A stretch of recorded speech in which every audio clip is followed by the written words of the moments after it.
Hi, this is Krista Moore with The Krista Moore Show. How are you today? I'm going live on Facebook for a change. Usually I do a recorded show live on Wednesdays at 2 o'clock.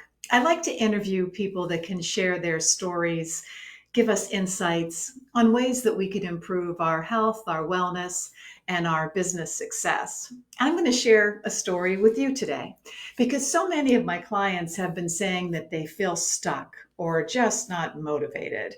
And they're really worried about the future and their business. Whether you are working for someone else or working for yourself, everyone's kind of looking for some positivity and some hope.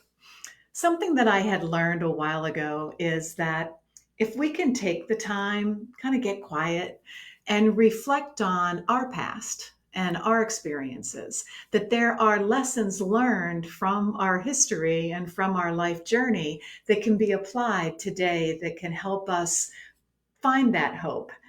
Think about a time when maybe you had a crisis or a major problem, and how did you overcome that? I remember living above a bar in a small coal mining town in Pennsylvania. Some of you might know the bar, Freddy's Inn. And what a way to live, right? So there's row houses, a company store, and a tavern, and we lived above the tavern. And it was kind of a dive bar, but it was our livelihood, and we absolutely loved being the proprietor and having this business as a family. I remember one day distinctly, though. I was running through the bar to go catch the school bus, and it was dark, and there was nobody there, which was kind of strange because normally on at 7 o'clock in the morning, the coal miners would come for a shot and a beer, and my dad would be greeting them and making breakfast. But this day was different. I remember running through and thinking, oh my gosh, like, why is it quiet? What's going on? And I saw my father sitting in a booth in the corner in the dark. And I ran over to him and I'm like, Dad, what's wrong? What's happening? And he had his hand on his head and he had been crying. And for those of you that know my father, he doesn't cry. So it was really unusual, right? And I remember him saying that the coal mine shut down and we might have to sell Freddy's. And I remember that I felt like I needed to lift his spirits up, give him some positivity and hope because that's just the kind of guy he was. And I remember saying, "Oh no, Daddy, we can do it. Let's figure this out. We can still build the business." And I sat down with him that day, and he flipped over a paper net like it's a placemat, big white placemat, flipped it over, and he drew two lines and we started talking and kind of brainstorming, so to speak.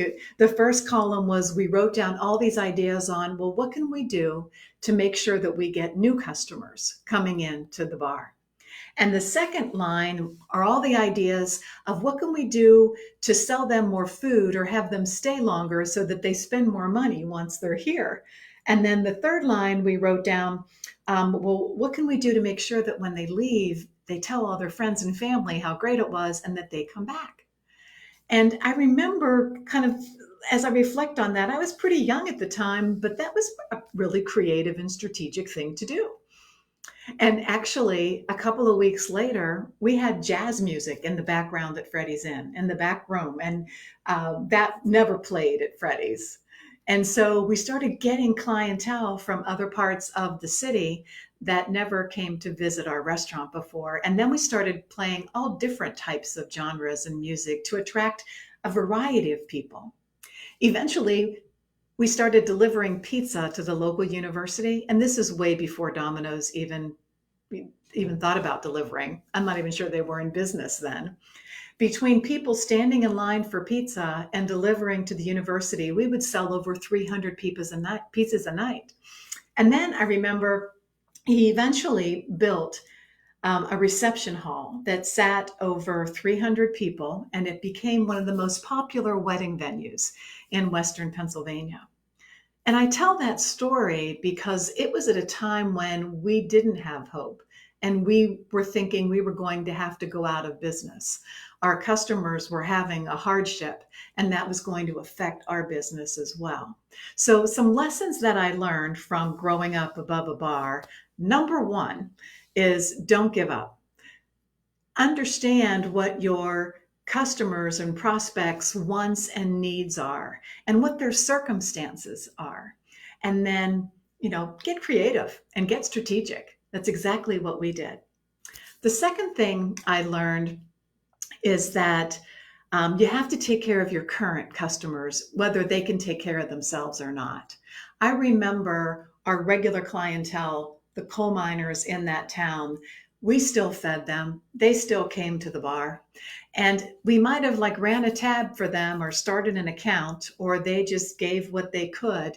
And I remember giving out these free chips. They were bar chips. They would say Freddy's in, and on the other side it would say 25 cents.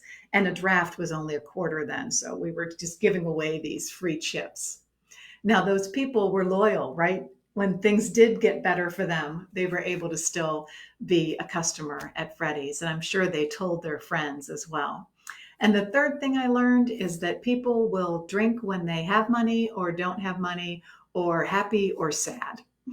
So I just wanted to share that story with you. And I want to encourage you, if you're just not feeling right and you're worried and you're wondering what the future holds, and maybe it's in your own business, I'd like you to think about your past and maybe some lessons that you might have learned, or think about my Freddy's In stories and things that I learned that you could apply to your business.